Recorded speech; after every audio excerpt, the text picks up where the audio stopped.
Hello guys, আসসালামু আলাইকুম। সবাই কেমন আছেন? আশা করি সবাই ভালো আছেন। আমি আল্লাহর রহমতে আপনাদের দোয়ায় ভালো আছি। নতুন বছরের শুভেচ্ছা সবাইকে আবারও জানালাম। তো এই যে দেখেন, আমি মাছ কিনতে চলে আসছি, আমি আমার হাজব্যান্ড। তো নতুন জায়গায় এসেছি, নতুন বাজারে।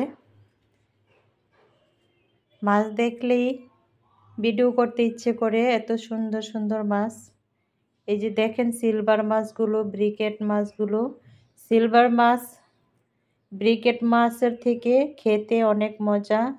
বড় বড় সিলভার দামাদামি করলাম, ওরা চাচ্ছে 280 টাকা করে সিলভার মাছ। আমরা 250 টাকা পর্যন্ত বলছি, দেয় না, সেজন্য আনিনি। তো এই দোকানে এসে এই যে আর মাছটা নিলাম। এই যে আর মাছটা এখন ওজন দিতেছে কতটুকু। আর মাছের দাম কিন্তু কম না, নদীর তো সেজন্য দাম বেশি। আর মাছ নাকি এখনো চাষও করা যায়। তো জিজ্ঞেস করছি যে এগুলো হয়েছে হাওরের মাছ। তো আমরা তো হাওর এলাকায় আসছি, সেজন্য হাওরের মাছ, এগুলোতে কোনো গন্ধ নাই। তো মাছটা এখন কেটে নিচ্ছে 800 টাকা কেজি। ঢাকাতেও আইর মাছ খেয়েছি, ওখানকার আইর মাছ থেকে গন্ধ আসে, আর এইখানের আইর মাছে কোনো গন্ধ নেই। আমি মাছ খেয়ে তারপরে ভয়েস দিচ্ছি, রিভিউ দিচ্ছি। তা আমি বলছি মাছটা একটু আঁচড়ে দেন, যে একটা পিচ্ছিল ভাব থাকে, সেই পিচ্ছিলগুলো চলে যাবে। তো মাছটা একটু আঁচড়ে দিতেছে দা দিয়ে। তো এখানে এসে এত সুন্দর সুন্দর মাছ দেখবো, আর বেশিরভাগ নদীর মাছ। খুবই ভালো লাগে, খেয়ে মজা পাওয়া যায়, খুবই শান্তি পাওয়া যায় মাছ সবজি খেয়ে। তা আমি তো বড় মাছ দেখালাম, এনেছিও বড় মাছ, কিন্তু এবার আমি আবার গিয়ে ছোট মাছ আনবো। আমি ছোট মাছ দেখে আসছি। ছোট মাছ যখন আনবো তখন আবার ছোট মাছ রান্না করে আপনাদেরকে দেখাবো।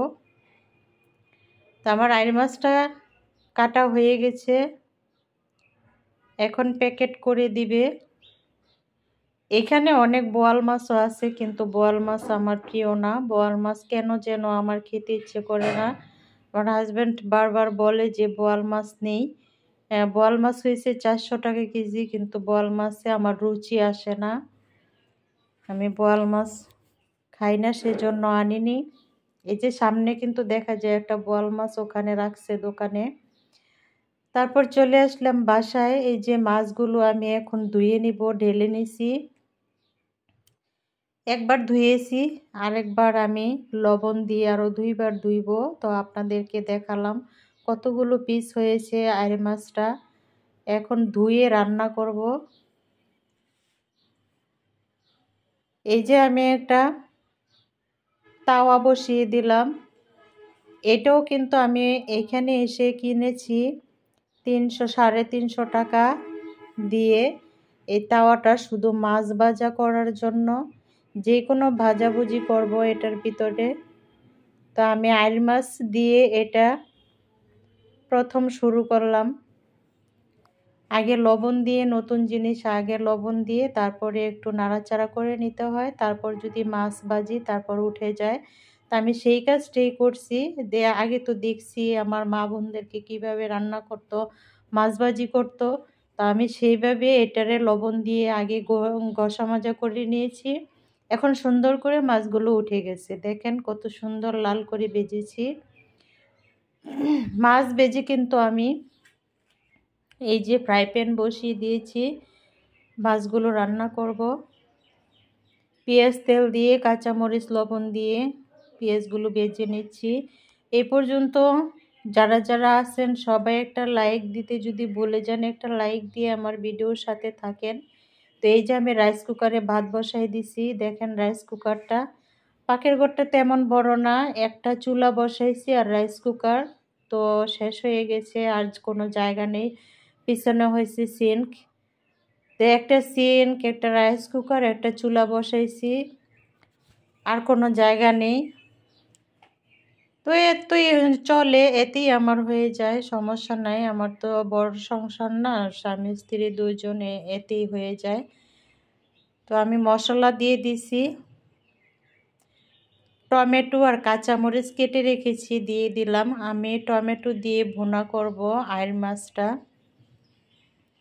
আমি যে পরিমাণ নিয়েছি 4 পিস নিয়েছি দুজনের, আর বাকিগুলো আমি ফ্রিজে রেখে দিছি। তো সবাই আমার ভিডিওটা কিন্তু একটা লাইক দিবেন, লাইক দিয়ে দেখা শুরু করেন। যারা এ পর্যন্ত আছেন সবাইকে ধন্যবাদ আমার সাথে থাকার জন্য। টমেটোগুলো নাড়াচাড়া করে খুলে নিলাম। এখন কিন্তু টমেটোরও সিজন, টক টমেটো পাওয়া যায়।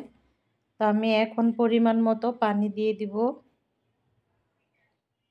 চায়না টমেটো, টক টমেটো দোনোটাই পাওয়া যায়।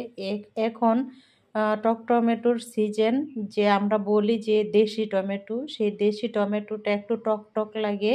ট্যাংরা মাছ, বজুরি মাছ, বাইং মাছ দিয়ে যদি ঝোল রান্না করা যায় তাহলে কিন্তু অনেক মজা লাগে। যদি টমেটো দিয়ে ধনেপাতা দিয়ে একটু ঝোল ঝোল রান্না করা যায়। এইসব মাছগুলো এইখানে বেশি।